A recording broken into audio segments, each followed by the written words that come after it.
Upon us, so we've got the keys to the Dodgers postseason success. That's coming up next on Dodgers Dugout Live.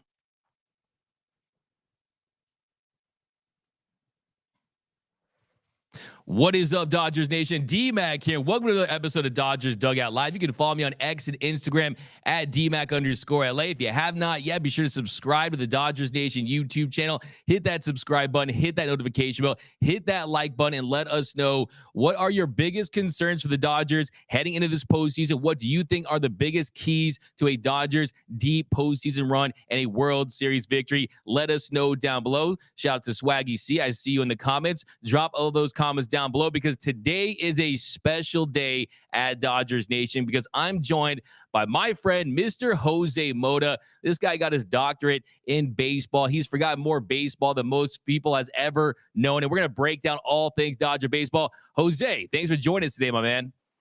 Oh, my God. Always a pleasure to be with you, Doogie. Certainly it's good to be talking baseball in October, Dodger baseball in October. And for me, it's actually going to be the first time since 2014 that I'm actually going to be with a team in October. So I'm pretty excited. Last season, the Dodgers won the playoffs, and I was able to go do MLB Network games in Espanol. But this time, man, I'm here with Pepe and Fernando and the whole crew to do the games on the radio. And Dodger Nation, oh, my God, La La Land, we're here. Yeah, and for sure. Of course, everyone knows Jose Mota out there. Your videos on our social media, talking to the players, Austin Barnes and James Outman. Your insight is always appreciated. Of course, Sportsnet LA analyst. He's the son of legendary Dodger Manny Mota, Jose Mota. Love talking baseball with you. And yeah, you're talking about first time since 2014. At least you're not the Minnesota Twins, okay?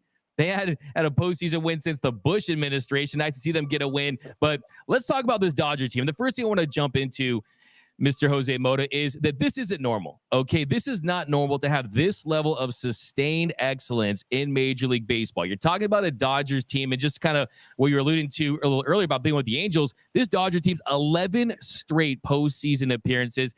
They've won the division 10 out of the last 11 years. For the first 139 years of this franchise, they hadn't made it to 3 consecutive postseason bursts. What this organization has been able to do with this sustained success, it's been incredible. Doug, it goes in so many directions. We can go and talk for 2 hours about this because I've heard it from both sides, okay? When I was not with the Dodgers organization, I would always hear about, oh, yeah, they're beating up on the D-bags and they're beating up on these bad teams in the division. And I'm going, well, why isn't this team or that team doing it, right? You got to root in your division. You know, you don't program your division to say, I want to accommodate my division the way it should be so I can win. The Dodgers have done it in the most honorable way, and it started, Doug, going back to its roots. I mean, it sounds so crazy, right? Here we are with social media. Here we are with, 3.8 million fans. But go back to the development, go back to circumstances that lead to consistency, and go back to culture, okay? It all matters. Now, on top of that, obviously, with all that, you go out there and encompass and find the best what? Talent. You win with talent. And if you don't have it, I don't care what a magician you might be or think you are, because analytics, metrics is not going to happen. You got to get some talent. Another thing is, how about the draft? The Dodgers don't ignore the draft or don't take a mentality of, let's get the most signable guy. No, they go mentality is, let's get the best talent that's going to develop under our system that's going to help us in the long run and get that player. Let's not go out there and save a couple of dollars. No. Number 3 is pitching. This organization through the years, if you go back in history, you always, in every single generation, you're going to mention a pitcher or two. They're going to go, there it was. Why? Because it is what sustains you throughout a short season of 154, shorter, I should say, or 162 plus now the longer playoffs. And those are the things that allow the Dodgers to be who they are on a consistent basis, and identifying talent, player development. That's my next thing. Well, you get players that you think fit into your system, and you develop the mentality in them that you're not just here to compete or to become a star player.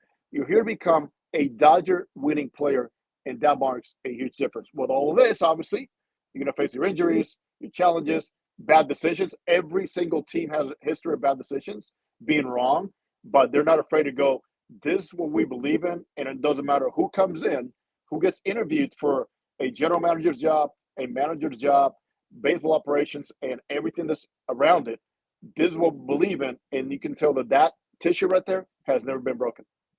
Yeah, I really think it boils down to two things. You look at the success of this organization. They've combined deep pockets, deep resources, spending power with development and scouting better than any organization in the sport. I looked it up last night. They're the sixth highest payroll and the sixth ranked farm system. I think that says so much about this organization, the way they've been able to continue this run that they've been on. Like I said, 131 years this franchise. They won 10 pennants from 1947 to 1966, but it's tough to believe that 20 pennants until 2015 they hadn't made it to 3 consecutive postseason runs. And I do want to mention kind of the narrative of this team heading into this season. Andrew Friedman said a few days ago that they felt this team, they probably weren't going to be as good as 2022 in the regular season, but that they were going to be competitive and be as good as possibly that 2017 or 2018 when you look at the talent on this roster. But all the talk heading into the season was about the San Diego Padres. And I know you broke into the bigs with the Padres back in 1991, Jose,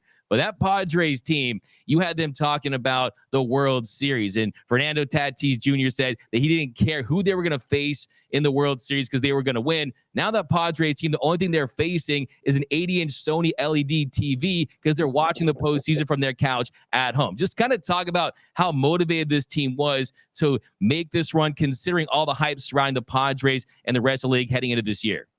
Well, you mentioned Andrew Friedman from the beginning, and that is where everything starts. We're saying be honest and say, how do you compare this team with other teams that you've had talent-wise?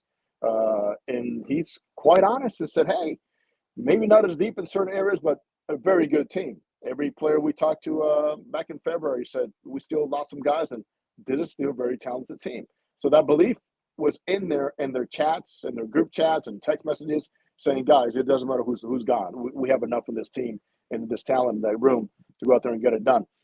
About the Padres, well, yeah, I mean, my tie into the big leagues in 1991, my little cup of coffee, and what I noticed is that now with social media, things get propagated so much quicker, things spread so much quicker, and players need to understand that you have a responsibility to promote optimism. That's one thing, and tell, hey, we really believe it. You got to be careful how you say it because, I mean, it's going to be out there in a millisecond, whatever you say, and if you're wrong, believe me, you're going to feel it. Even what the Padres did after Kershaw lost that game in San Diego, that's, uncalled for in this game. And look where they're at now. And, the Dodgers have never responded. They don't need to. Teams with classy attitudes and a tradition don't need to respond to things like that. They respond on the field. And let me tell you one thing. Having been there on the field, that's where it hurt the most because your egos are so hurt and deeply wounded that you don't know how to recover because what you can control as a ball player, it's on the field, not what's said on the media, what you say on the media. You try to rally the troops and rally your fans and everything like that, but when it comes down to talent, beating talent, there's no worse feeling in a clubhouse than saying that other team right there beat us and it was fair and square. We all got to play 9 guys. They didn't play with 12. They played with 9, right? If it was raining, it rained for both teams. If it was hot for both teams. So it's one of those things where we know that so many things get built on the media nowadays, and there's so many talking heads and so many narratives that are built on trades and acquisitions, but you got to win on the field, man. And I know that the East Coast builds on things a little bit more. Look what happened with the Mets, obviously, but I'm so glad to be a part of a group where the narrative is consistent with saying, let's take care of our business, no matter what they say, how they build, because it's not the first time the Padres have been picked as favorites. I mean, go back to the Justin Upton days and Kimbrel days when, I mean, they are like this marvelous team. And I also saw it happen with the Angels, with these magnificent teams, great talent, that things just never materialized. So I'm glad that things responded the way they did on the field and that this team keeps their eyes on one thing. I know that as ball players, when you see stuff like that, even if you don't say it publicly, there's a little fire for you to go, okay, let them talk. But you know one thing, talent beats talent. It's the deepest wound. Let's go out there and get it done again. And they did, which happened to the Dodgers last year. And not on any win which the Dodgers were popping off, but the Dodgers dominated the Padres in the regular season. Look what happened on the field. And believe me, that was a big one. Yeah, and I think using that as another jumping off point, just rewinding a little bit to that series against the Padres team, you have to give that organization a lot of credit. They slayed the dragon. They made some big moves, and it paid off in that series. But just looking back at that series, I went back and watched a couple of games. The offense, they were tight as a drum, right? They were not loose in that series. Things did not go their way. And I think one of the questions I have is, if you think you can take one thing from that series loss, because I think it absolutely fueled them this year and helped them have that edge all season long to try to get back and win another 100 games. But if you could take one thing that you think that this team learned from that loss to the Padres, what would you say it was? Offensive side, just keep it simple, man. I mean, you got to be able to put the ball in play. You have to be able to understand what situation is calling for you to do your job. Miguel Rojas doesn't need to be Freddie Freeman, okay? James Outman does not need to be Freddie Freeman. He needs to be James Outman. So, in other words, that 0 for 20 that you saw in the middle of that series where the Dodgers just could not get, I mean, even solid contact made, that was a difference right there. They pitched well enough to win. When things unraveled on the pitching side, like in that last game, it was because there's not much of a cushion for you to make a mistake, and pitchers will make mistakes. Understand that a bullpen comes in and pitches 3 innings. You know, they're allowed to give up a run. It's good to get the 3 zeros, but you got to give them enough of a cushion. What was learned to me in that series is on the offensive side, it's not about slugging. It's about having better at-bats and being able to just have more team at-bats, which is if he's still a power guy and the situation calls for men at third base, infield playing back in the second inning, take the RBI. You don't need the 2-run homer. You take it, but that's where things start escalating and building for you to go, okay, guys, now we're playing our game. And I think you have good examples now because the additions of Hayward, obviously Freddie will do it anytime. The Mookie Betts that sometimes is not recognized for what a great leadoff hitter is in terms of just getting on base and setting things up and the clutch hitter that he is. And then the Peraltas I mentioned, Rojas understanding more his role, and then the role players. The bench on this team is way better than it was last year. No disrespect. It's just true honest because of the experience they've had with Kike and that addition of Rosario and company that's going to just allow this team to just be on the alert and the awareness of what the situation is calling for on the offensive side. But I know that, one of the biggest challenges right now is going to be on the pitching side.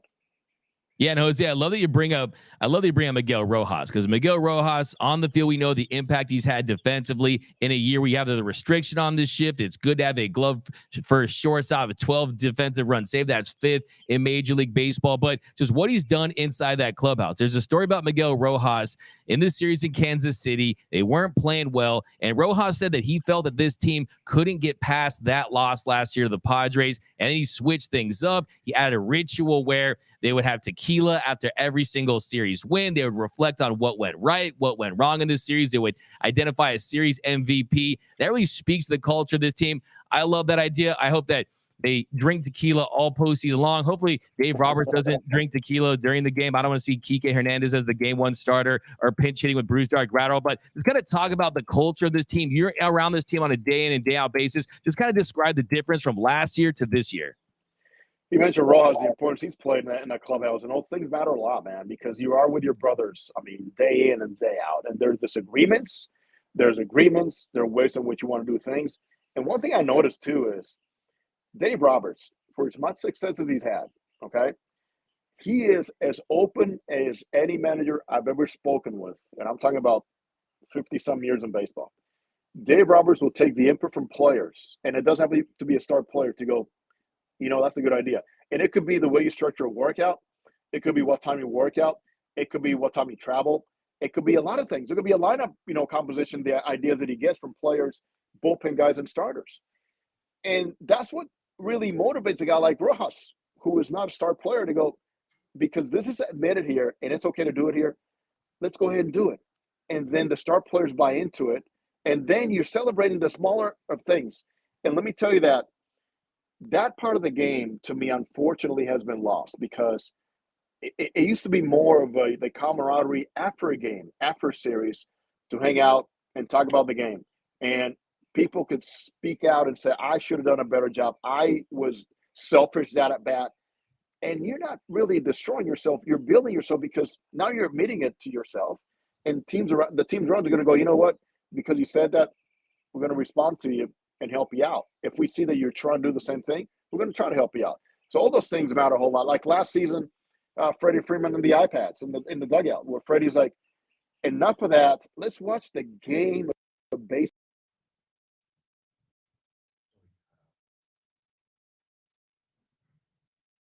And we're going to get Jose Mota back, so we just lost him for a second. But let us know down below in the comment section, what are your thoughts on just overcoming that series loss with the Padres last season? I think that Dodgers fans, they should be more optimistic than they really are. I think when you look at this team, the lineup they have, Jose mentioned just a few seconds ago, these players are just better. This bench is just better. They're deeper.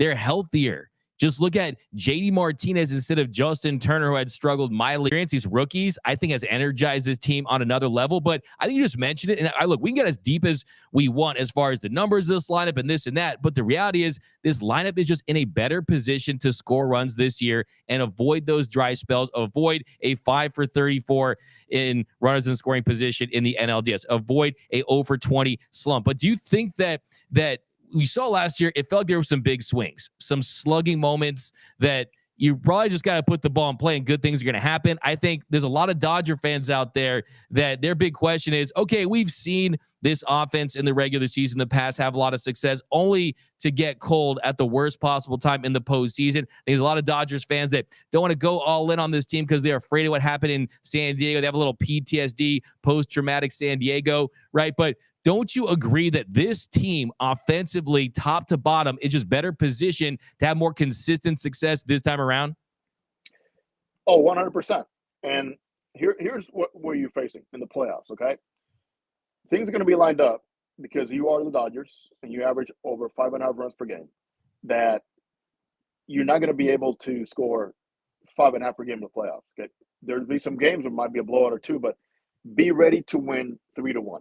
Be ready to win 4-2, meaning that the one-run game in the Dodgers record and the extra innings record sometimes is a reflection of those games in which you did not get it done.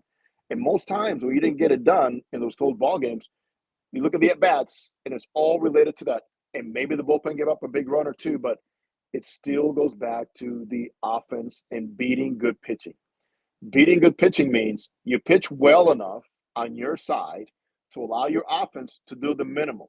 You're not looking, I mean, and I remember having a discussion with Mike Social one time against Felix Hernandez in Seattle and say, Mike, how many big innings are you going to have against big pitching, good pitching? How many big innings? Those guys are number ones, number twos for a reason. So early in the game, you got to play like it's the seventh inning and not let it build so much where now you're stressed out and that play under so much duress in the seventh, eighth, and ninth inning that guys tightened up, which we saw last year. The first and second inning should be innings in which you have a man at second base. You got to get them over. And let's not forget about one thing, too. The Dodgers did steal over 100 bases. That should not stop here now either, because now you have even more information. The rules are going to be all the same to put pressure on the defensive side of the game on the opposing team, because with guys moving up another 90 feet, that means with one contact, one rollover, one sac fly, in which the Dodgers were the best team at sac flies in all of baseball, means that you're going to score more runs. Now, forget about the 3-run homer. Let it happen. We welcome it. Yes, that cushions the score, but it's going to come down to the smaller things fundamentally, offensively. Team at bats, believe me, team at bats are going to get it done. As long as they do that, they're going to beat anybody.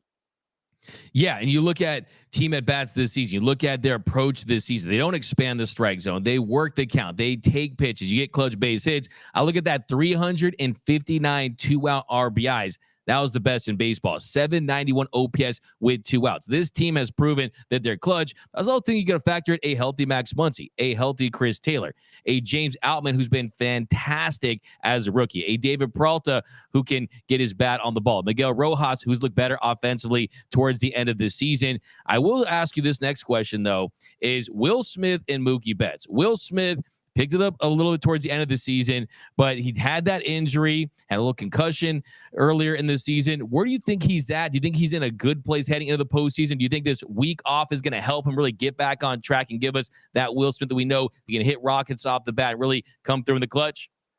I do believe so. And Will Smith, I mean, believe it or not, we know it was revealed he was playing with a fractured rib. And to be a catcher and to have gone through what he went through, remember also with the concussion issues in San Francisco early in the season, I can only imagine calling a game, blocking balls, throwing to the bases, having your mind engaged with your pitcher, making sure that your offense doesn't take over your defensive situations and responsibilities.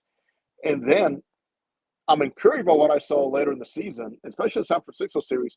Him hitting that ball in center field with some authority, with some crack, that was outstanding.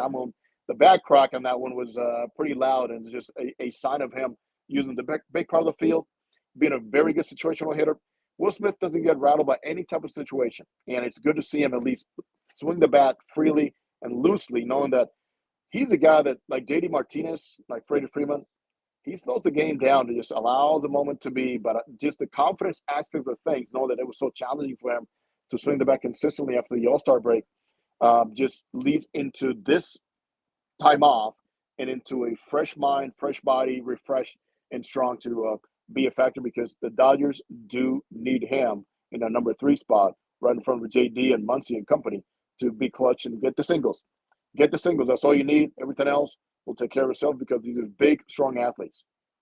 Yeah, and what I was saying too is, look, you're talking about someone who has had the mental toll of catching tons of rookies, tons of young pitchers this season. That's also a factor. The injury, you said it, the rib issue. You're trying to play through that. That's going to be someone that's going to be a big obstacle. I have full faith that he's going to come through in the postseason as long as he's healthy. Mookie Betts is another interesting one, and I think that, look, Mookie, he's been phenomenal. This team goes as Mookie Betts goes. From 2020 up until now, over an 800 win percentage when he scores at least one run. When he doesn't, that win percentage goes around 500. In the postseason, win percentage when he scores one run, over 800, close to 900, 867%.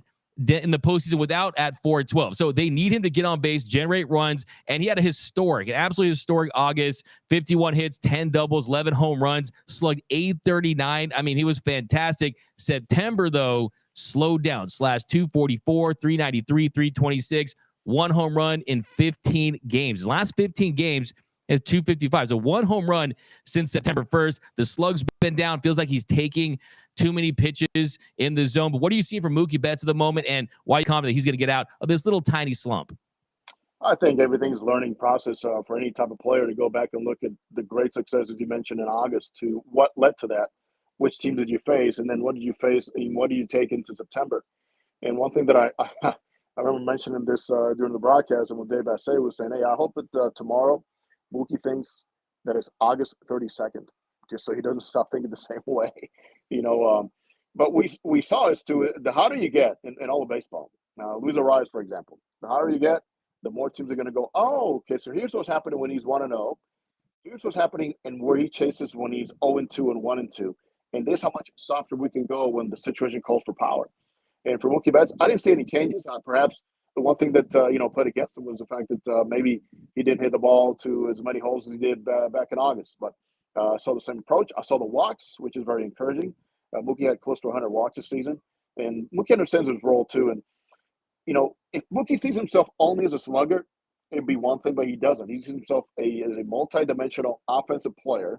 We know on the defensive side, he can do marvelous things on, through different positions. But for Mookie, taken into this postseason is experience. You go out there and grab from your experience, forget about what happened in September, and know that you're at bat, as you mentioned, sets the tone for so many things, because you score runs, you take your walks, you slug, you hit home runs, you hit doubles, and then on top of this is the fact that you are a very clutch hitter. I mean, Mookie Betts is as clutch as they come when in scoring position, because he doesn't look for slugging. He looks for whatever the situation presents itself with. So the mentality with him should be, I have experience, I've lived it, I've won before, and there's nothing that's going to stop me from being the guy that my team expects him to be, especially as he played his heart out defensively and offensively back in 2020. I wake up at night at 3 a.m. in a cold sweat. I do think of Mookie's lack of production this month, because you look at the drop off. I mean, you're talking Jose. I mean, only 13 times in big league history have you had a player that hit 400 with 10 home runs in the same month. Hadn't been done since Bonds in 2004. When you go from that peak to where he was, almost makes me think, is there something physical? Of course, he hit the ball off his foot there in Miami. You think there's anything to that as far as slow him down a little bit? Perhaps. you might have something on that, because I know that when you are not able to land on your front step, obviously, and your stride, you're compromising your stride, and you think about it, and maybe you're not as strong. It does a lot to get your center line off when you're hitting. So your center line is one thing that you got to keep intact when you're hitting and you have good balance. And the minute you start shifting and compensating and overcompensating, you're out of balance. You're out of balance. Your eyes move, and then your zone's not the same, and then your swing also changes. So if that was an issue, obviously Mookie did not let anybody know about it, but I know for sure that those things don't go away in there too. They linger, and the more they linger, obviously, the more they cause you to just think about what you're going to do, how you stride, where you stand, and also how well you're going to be in home play. But let's hope that also this time off, if there was an issue, that this helps them out. But for sure, once the adrenaline starts kicking off and it's playoff time, man, you forget about everything and know that if that was a factor towards the end, it's not going to be a factor going forward. Yeah, no, you made me feel a lot better right there. Okay. Now, as far as this offense as a whole, what do you think is the biggest key for them to have sustained success throughout this postseason? Is there one player that you're maybe looking to step up a little more than another player? I think we know what we're going to get from Freddie and Mookie and JD, but is there one player maybe you have your eyes on that you're hoping that has a big postseason that can take this lineup over the top? I do. His name is Max Muncy. Max Muncy, in this lineup, the way it's composed and the opportunities that he's going to get in the postseason to drive in a run are going to be there. Max Muncy does not need to carry a team with big swings. Max Muncy needs to take the approach that he's had for the last couple of months to say, I can be a singles hitter and still drive in a lot of runs. I mean, that's what happened with him. Batting practice, he simplified things to the point where he was just looking for singles, understanding that you train your body and your mind to perhaps get you ready and programmed to when you do it in a game. And we saw during the game, I pay a lot of attention to foul balls. Where are they going? Just because you foul a ball off on the opposite side doesn't mean you're late. A lot of people think, oh, he's late. No, he's not late. JD Martinez, when he's going good, foul balls, right side near the pole in that direction. That's not being late. That's just training your body to be in a better position to hit. And that's what Max Muncy did.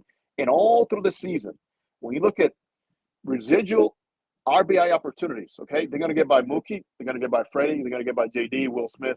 Is going to come down to Max Muncy having good at-bats and not getting into a mode of guessing or how they're going to pitch to me, but just reacting and knowing that you're strong enough that when you connect, the ball's going to travel and those guys are going to be right there in front of you to become good ribeye steaks for you. Now, men in scoring position is one thing. Men on base, to me, is even more important. Slugging teams should not worry so much about scoring position as they would about men on base. When you are at first base and you're a slugging team like the Dodgers are, you are already in scoring position. So your at-bat matters a whole lot. And how you continue and keep the continuity going by passing the baton and keep the line going also matters, because the walks are going to play a big part here too. There's going to be some innings and sequences of pitchers against Dodgers hitters where they're going to pick as to who they want to pitch to. And you better be able to just keep your discipline and know that the guy behind me, it could be Rojas, it could be Peralta, it could be Hayward, it could be Outman. I can trust them, so I don't have to spread out and try to be the big hero, because I trust the guys for 162. I need to trust them for the first series, second series, and hopefully into the World Series. It's not a Freddie, a Mookie, or a JD. That we're going to see a David Peralta get a key base hit that's going to change the series. James Outman get a big home run there.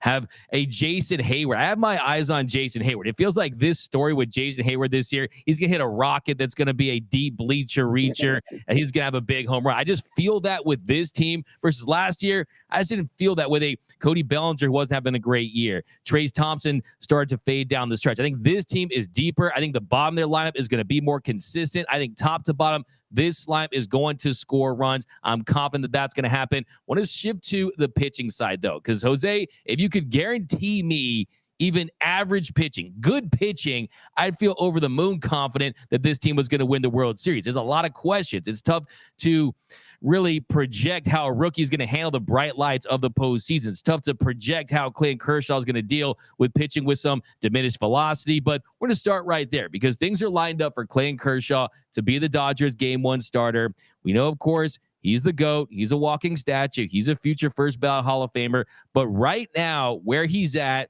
last start has best start in months, right? Gets into the 6th inning for the first time since June, touched 90 on the velo. He looked a little better as far as command, had 10 swings and misses, 6 via that slider.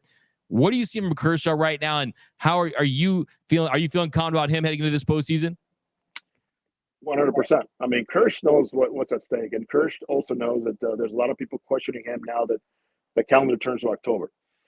What he has to do is just continue to pitch the way he's been pitching the last couple of months, and that is quite honest. Just being honest with himself to say, here's what I have today, and here's what I don't have.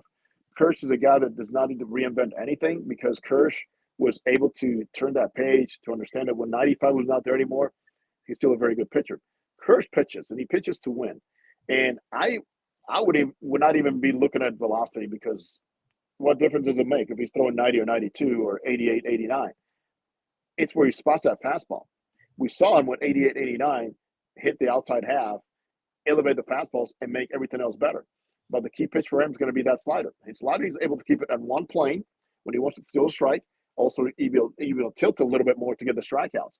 And there's nothing better than to say, we got to October for a guy like Clayton Kershaw to say, okay, now they're trusting in me so much, and I trust in myself that I'm going to go out there and lead this group. And the motivation you need is the fact that he knows there's way more years behind him than in front of him, and that this is it for him in terms of saying, well, I don't know if I'm going to get to another October again, if he continues to play or not, and to leave it all on the field. The Dodgers know how competitive he is. That's actually slow him down a little bit more. But I see a Kershaw that with what he has right now can pitch against any lineup and give you a good, solid 5, maybe 6 innings, understanding that he doesn't walk people, he's around the zone, and also knows the importance of making every single pitch count in October. Now, with him, another factor is, as you mentioned, the young pitching, they're all going to be looking at him. They're all going to be looking at Kirsch and what he does, how he prepares, the intensity level, the focus level, communication with the catcher, and how he goes through a lineup. Navigating a lineup, he knows how to do with the best, and that's proven all throughout his career. He has nothing to change in terms of navigating with 90, 92 or 88, 89 because we know this stuff is there. Yeah, that's a great point. The fact that you have him as your game one starter. Yes, Bobby Miller, as far as pure stuff, you really can't debate that at the moment. But Kersh, game one starter, setting the tone for this young pitching staff. Yes, there's some veterans, but young pitching staff, I think that's going to be big. And you said it best. When you have the command of your fastball, when he's dotting that fastball at the bottom of the zone, and he's using that slider that falls off the table, he's tunneling it the way he does, he's going to be effective. That's all there is to it. Fastball command, has the feel for that slider. He's going to be able to go out there and give you 3-4 innings. But as far as dealing with the shoulder injury, coming off of that, how do you think he's going to be used? Think we're going to see him for 3, maybe 4 innings, maybe a few times through the lineup and kind of saving those bullets as we go through this postseason run? I'll tell you what I would do. I would say I'm going to write Kershaw as long as Kershaw's going well. Obviously, I'm not going to try to get 8 innings out of him, but if he's throwing 4 good innings, okay, at 65, 70 pitches, even if you have a plan A, forget about plan B. Just stick with plan A because if he's showing you that he's getting people out, there's no need to change anything. And we know that it's happened in the past where sometimes, the trigger has come way too early, but you got to ride him as long as you can and treat every single one of these outings just like another regular season outing, even better and even differently than you did the last couple of months. Because if there's still some good throws in there, let's not waste them for next game because you know when the next game's going to be. Keep him for that game because you know that he knows how to pitch, he knows how to navigate, and at this point, the only thing to worry about is how is his shoulder responding, and mechanically, where is he at when he gets to the 85 and hopefully 90 pitch mark. That's what you gauge it on. Obviously, effective too, and how he is effective up in the zone. For Kersh, there's no secret. He does not have the margin of error to miss upstairs against these better lineups in the postseason. But as you mentioned too, look at his charts, look at his tunneling. It all happens bottom of the zone. And for sure, we know that you got to ride him as long as he can and forget about what happened the last couple of months because he's going to show you with strength and determination that he's ready for this. Yeah, and I like that you brought that up because I think that really the conventional wisdom right now and the plan for him is to try to, a few times the order, go 3-4 innings, see what you got out of him. But I do think if he's cruising, Why not? Let him go an extra few innings if he has it on that day. And you know, there's a big difference. You can identify early in starts once he starts to settle down. If he walks a few batters earlier, anything like that, gives up a home run, when he's going to be able to give you 4 or 5 innings. And it really takes the variance out of using multiple bullpen pieces where one might not have it that day, right? And I think that you might have to go old school with Kershaw and not say, okay, we're going to guarantee to switch things up with him. I think might have to put a little barbed wire fence between the mound and the dugout so they don't take that ball from him in that spot. But I still think that's a great idea. I also want to see him, though, paired up with Emmett Sheehan. Emmett Sheehan, Dave told us last week that he probably has the most explosive four-seam fastball in the organization. The ride and run it has on it, the changeup at the bottom of the zone against lefties, the slider. I think he's electric. I think he has the potential to have maybe right below Bobby Miller. Him and Ryan Pepio have the opportunity to have such a big impact this postseason. You know, I remember talking to Tommy Lasorda about stuff like this with young pitchers and young players. He's like, Manolo. He called him Manolo. Manolo, sometimes ignorance is the best thing you can have in playoffs. And we're talking about a guy like Jack Fimple, the catcher, right, who came out of nowhere to become a Dodger catcher in the postseason. For these guys, you mentioned Emmett Sheehan, he's gotten better with time. And the best thing the Dodgers did when there's no room for him to be a starter is when they went out there and got Yarbrough and got Linus to go to the minor leagues, because now that you pitch up here for a little bit, we have some ideas on some things that could be tweaked. I know some people were like, well, just leave him here in the bullpen. No. His development needed to be long-term starter guy, long relief guy. Why? Because you know exactly what you were facing later in the season with Kershaw. And obviously, with the idea of a Yarbrough, you know that he's also a guy that's been more successful when it's been to start an opener with him. But for Sheehan, what I love most is he's not afraid. He can work upstairs. He can work downstairs with the changeup. And then to triple up on a changeup, we don't see a lot with young guys doing that anymore. And the slider got considerably better. Now he's got something going sideways and not just something going down in the zone with the changeup. But man, that fastball plays up, and now he's talking about, okay, so let's use a Kershaw coming from this side, and now you have a righty with explosive fastball going upside. It could be very difficult for the other team to adjust in the middle of a playoff game. Yeah, and as far as Bobby Miller goes, you're talking about another guy who could really emerge as a superstar, a household name, Bobby's World. It's Miller time. He's someone that since September 1st, a 3.19 ERA, he continues to refine his pitch mix. The last start, he had the feel for that changeup. He was effective with it. That's such an important pitch for him. The start before that against the Rockies, I love the fact that 6 of those 9 punch-outs came via that four-seam fastball, was working it up in the zone. But what do you think is the number one key to his success in the postseason? Avoiding the big inning. That's pretty much it. For Bobby, when you look at the times when he failed, it was one big inning that hurt him. And also, once you're getting to the finish line, keep it all the same. And as you mentioned, very encouraging that trusting that fastball and sequencing better allowed to get those swings and misses where it's pretty much a topic for the first 3 months of his career, right? Well, the way he pitches, especially against lefties, and you know, the way baseball is managed today is like, oh, let's load it up with lefties. That'd be great for him. Load those lines with lefties because he's going to be able to have more of each quadrant of the zone against lefties. And the damage that was done mostly was from right-handed batters. He considers lugging on base and third time through a lineup. But Bobby, if you take everything away from stuff and throwing 99 and 100 miles an hour and 101, his curveball, changeup, slider, his demeanor on the mound, man, he pitches like somebody who's always angry, which is great. That rubs off on his fielders. Guys working at his pace really encourage better plays and better defense behind him. He's on the same page with his catcher. And Bobby is not afraid to own one part of home plate that's very important, which is the inner half of the plate to make everything else better for him. Bobby has that look and the understanding that this mound is mine. Home plate might be yours, but I want just a little bit of real estate over there because I know that if I can just get a little tentative with you and put a little ounce of just a little doubt in your mind that I'm going to pitch inside, well, that swing that perhaps is going to cover the play a little bit better is not anymore as long as I put you on the heroes once in a while. But, man, what a jewel he is and what a great kid and what a great learner, quick applier to things. And he filled the zone. These guys, Pepio, Miller, and obviously Sheehan, they all throw strikes, which is a testament to Mark Pryor, Connor McGinnis, letting them know that you guys are in the big leagues, but your arms got you here, your smarts got you here, your stuff got you here, but never be afraid of the name at the back of anybody's uniform when he gets in the batter's box. It's all about you and that glove. And Will Smith, to me, gets very little credit with this. He is the primary catcher, and he's been developing these guys and catches bullpens and watch them throw, and as a great communicator with them, and a big factor as to why these guys go out there, get a good target, and fill the zone with a lot of strikes. They do not hurt themselves by walking people, which is just a great plus. Yeah, and good luck to Will Smith's hand. One of my bold predictions is you're going to see the first 200-mile-per-hour fastball in big league history with Bobby Miller thrown with adrenaline. Hopefully, it doesn't break Will Smith's hand on his first pitch. But I think for me, the big factor is we know he has the stuff. We know he can command 5 pitches. We know he's filthy. It's can you handle the bright lights of the postseason? Can you manage those emotions? Can you stay composed? How would you describe the intensity level jump from the regular season, where you're already playing for an iconic organization with 40, 50,000 in the stands, but then those 40, 50,000 are going to be at a postseason game with a lot on the line? How would you describe the jump for that, and how can a player really manage that as a rookie?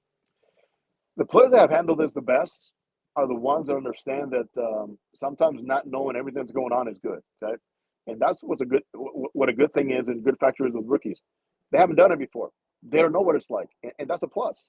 Yes, admit to yourself, I'm going to be nervous. I'm going to be talking to veteran players that have done this before, but also I'm going to be watching how they respond and how Freddie Freeman goes about it, how Jason Harrow, who's won a World Series, goes about it, Mookie Betts, and how he goes about it. You have nothing to change, but understand that, yeah, now there's going to be people in Boston, New York, Canada, Korea, Japan talking about you that perhaps are not paying attention to you, but don't get caught up in that, because the game's going to still be the same. And the best performers in the postseason have always told me the lights don't matter to me. David Ortiz always say, you know what's best about playing the postseason? The stats don't matter anymore. It's about, okay, let's go out there and have a good time and let it happen. So for the young players, enjoy the moment. Don't get too caught up in it to the point where you freeze, but know what got you here, and the fact that you're a big part of this. And the fact that the fans at home are going to feel like the first inning, like a ninth inning, and perhaps apply all the adrenaline early, but know that you're in it for a reason, and you're a big part of this for a reason too. Yeah, no, I think that some players, it could elevate their game. I think Bobby Miller's a guy who could actually take him to a whole nother level. But I think one of the big questions I have, Jose, that still needs to be answered is their plan in games 3 and potentially game 4. Lance Lynn, he did his job. He 8 innings. He didn't tax the bullpen. He did what he was supposed to do. The home runs have been an issue. I think he's been more efficient of late. You've seen the swing and miss, the strikeout numbers go back up. But I have my eyes on Ryan Pepiot. I mean, he finished with a 2.14 ERA in 42 innings, had 38 punch-outs to just 5 walks. Last start, 19 swings and misses. That was the 4th most by a Dodgers pitcher in a game this season. 16 of those coming via that changeup. What do you think the pitching plan should be for games 3 and 4? I certainly know that in a series like this, when you play one game, you have one off, you play a game again, you have another off. Well, this is going to benefit the fact that you can go out there and have Clayton Kershaw lined up again for another game in a short series. If it goes 5 games, again with hopefully Emmett Sheehan. And Ryan Pepiot deserves every opportunity, and I think he's earned it, to say, I'm a big part of this. Give me the baseball, and let's go to work, for the same reasons. His stuff has gotten better. He works at a very good pace. I mean, there's no comparisons night and day and beyond, the moon and the stars, of what happened last year with the 27 walks and 36 in the 3rd innings to this season. And understanding who he is, he's not throwing harder. He's just better at what he does in preparation and reading through a lineup. And I think when you see a Bobby Miller being followed by Pepiot, and a Pepiot that's now giving you innings in relief, well, now you allow him the opportunity to get through a starting routine and to think about facing a lineup 2 or 3 times, and it's going to be clutch. The adjustments that he makes from the second time to the third time, second time around the lineup, it's dictating, because that's where a manager starts paying attention. You go, well, let me look at the swings. Let me see how he's reacting to this, and what can he do? And then it's when you make a decision as to go, do I want this to become a bullpen game from the 5th inning on? Or can I trust him to give me one more time through the order? Because that changes so much.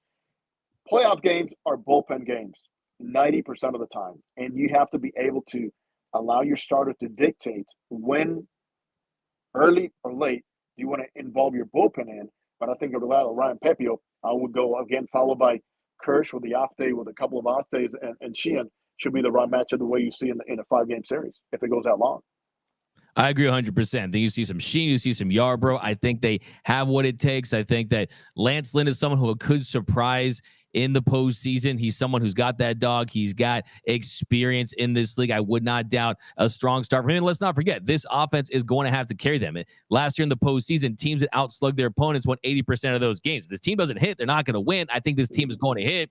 Quick question on the bullpen, though. This bullpen since June 20th, they've been the best in baseball. They had a career year from Bruce Dark-Gratterall. Evan Phillips has settled nicely into that closer's role. But as far as the top end of that bullpen, Ryan Brazier, Shelby Miller, Joe Kelly, who do you think is the big X factor for the postseason as far as an individual player out of that bullpen? I'm going to say Joe Kelly. Joe Kelly's going to be huge, man. I just have a feeling that because he's been there before, he also has a lot of dog in him. And he's got the attitude that you're not going to hurt me. And if you do, take a good swing. I'm going to show you again, then I'm going to throw that pitch again.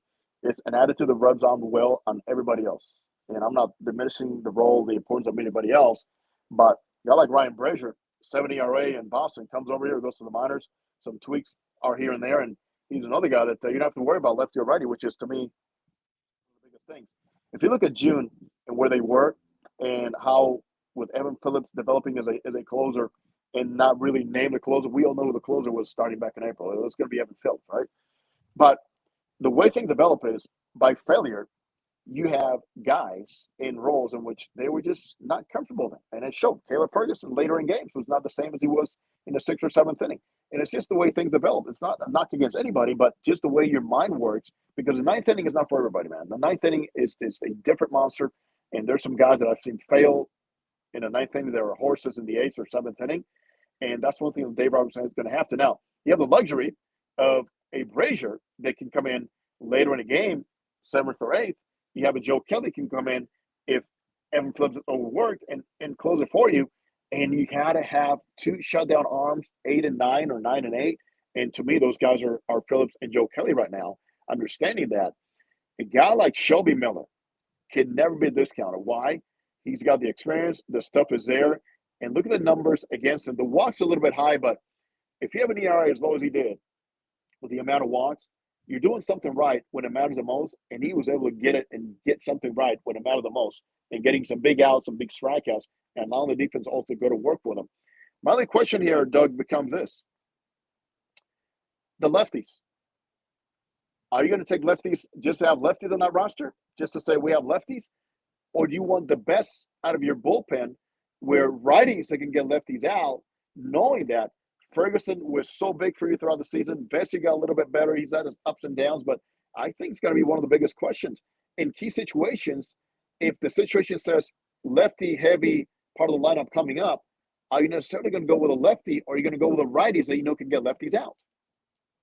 Yeah, no, I'm so glad you brought that up because to me, that is the number one question they're facing as you construct this roster heading into the postseason because Caleb Ferguson, he's been shaky of late. We know how they want to deploy him as an opener, potentially. Alex Vesia, he's been so much better in the second half of the season. But if you're making a list of the 1 through 13, the best arms, I'm taking the live arms. I'm taking the guys where you look at the splits. You mentioned Shelby Miller. He's someone who has balanced splits and get out lefties as well. Michael Grove, he was impressive in his return. I mean, even Kyle Hurt, he was fantastic a few weeks ago. I think this postseason run, I'm going with those live arms, the guys that have the stuff that I'm confident will play up in the postseason. I love that you brought up Joe Kelly because I could not agree with that anymore because he's throwing harder than he's ever thrown in his career. He's striking out guys at a higher rate than he's ever had in his career. And Jose, my World Series pick is Dodgers versus Astros. I cannot wait to see Joe Kelly going up against the Astros team in the World Series and how he's going to compliment them on their swings after he strikes them out, but not in those words. I cannot wait for that matchup. But we're going to wrap things up here, Jose, with a couple of quick ones to get you out of here. I do want to get to a question in the comment that we've gotten a couple times is who's Jose's favorite player? I'm going to assume that's all time. Jose, who is your favorite player of all time? All time. Wow. You could say yourself. Well, besides my father, I was going to say. I was a big Ozzie Smith fan. Man, Ozzie Smith and the things that he did for us, the little guys, tip of my hat to you, Ozzie, because Ozzie was not considered even an offensive player, offensive threat to begin his career. He was making magical runs here and there. and what he did for the game of baseball. I mean, changing the position of shortstop, becoming a respectable offensive player. And I'm cheating myself if I mention one, but I have to go in that direction. You know, little guy, infielder, switch hitter, big hero in the postseason.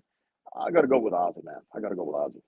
Hey, that backflip alone on the infield, that's a winner for me. And we also have one from George Smith says, why couldn't Mookie Betts get to 70 stolen bases? I'll let you answer that one. I can take that for you as well if you want. 70 stolen bases. There's something called, well, Mookie has a speed to get it done. Under the new rules, obviously, he could have stolen more bases, but in this structure, in the way that line was composed, was it necessary? How many times do you want to take the bat away from a guy named Freddie Freeman? And that's part of what goes on between stealing a whole lot and not stealing. So you might want to take on this one because to me, the explanation was quite simple.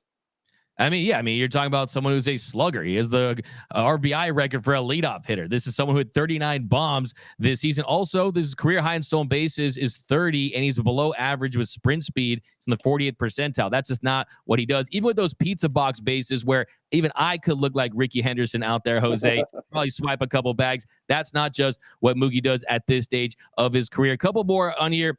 I want to ask you, who do you think will be the Dodgers' unsung hero this postseason? A guy gets a big base knock, a big home run, maybe the bottom of the order, a pinch hitter. It could be a Kike, a Rosario, a guy like that.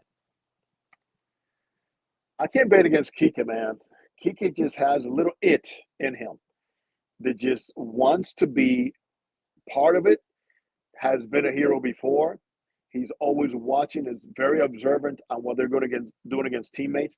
And for a key moment, I would say Kike at some point will have a key hit, a key play, and also with that bright smile and his handsomeness and everything that he does, he's a very fine ball player who does not succumb to pressure and does not melt in the big moments. I'm going to go Kike.